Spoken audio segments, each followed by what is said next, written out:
They didn't knock. They never knocked. "Hi, we were just in the area," his mother said, stepping across my threshold like it was hers. His father trailed behind with a grocery bag. His sister carried a basket of laundry.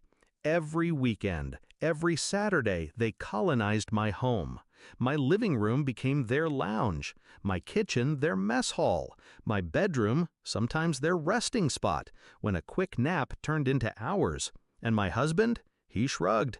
"It's temporary. They just like being close." Close? They were suffocating me.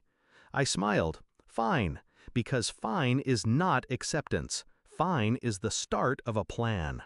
It hadn't always been this way. When I first married him, I thought his family's warmth was a blessing. His mother brought casseroles. His father fixed our leaky faucet. His sister baked cookies and laughed at my jokes. But love blurred into intrusion.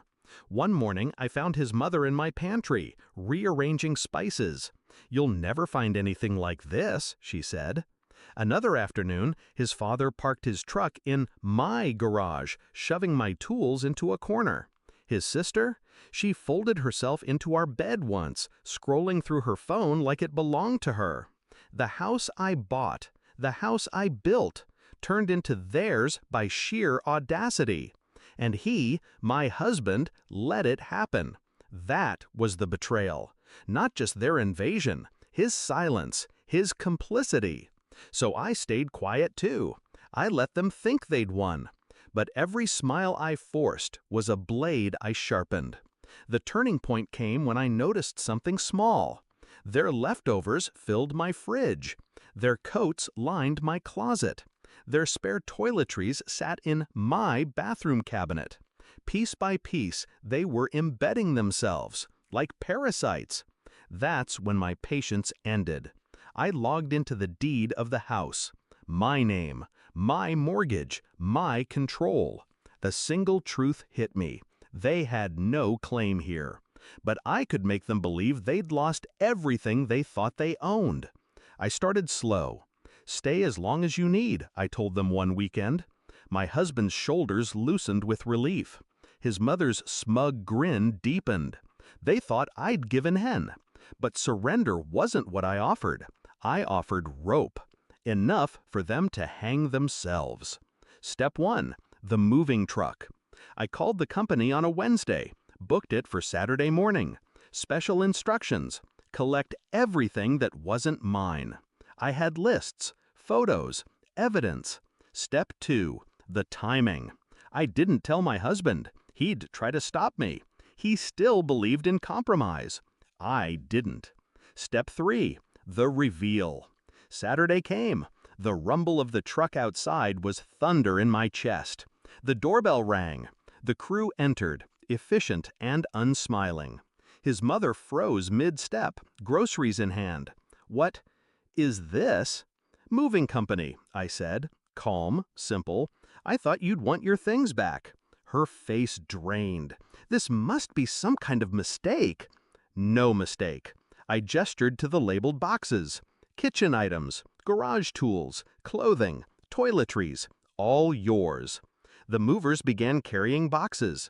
Her groceries were set aside, bagged and taped. Her knitting basket sealed in cardboard. Her husband's spare jackets carried out.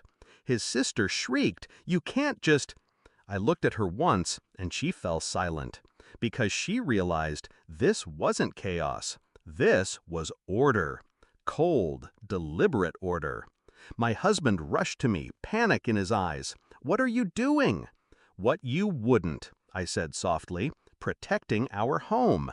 He swallowed hard. He looked at his family, then at me. He didn't move to stop the boxes. He didn't touch a thing. Because deep down, he knew I was right. And they knew too. The truck filled. Every trace of them stripped from my walls, my shelves, my rooms. When the last box was sealed, I signed the paperwork.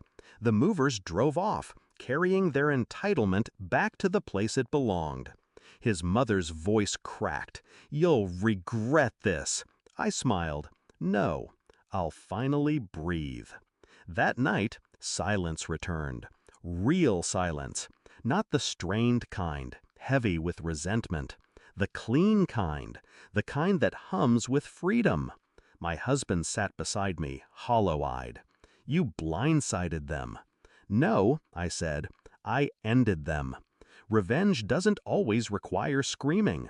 Sometimes it's a single move, a permanent reset, a reminder of whose name is carved into the deed, whose roof they walked under.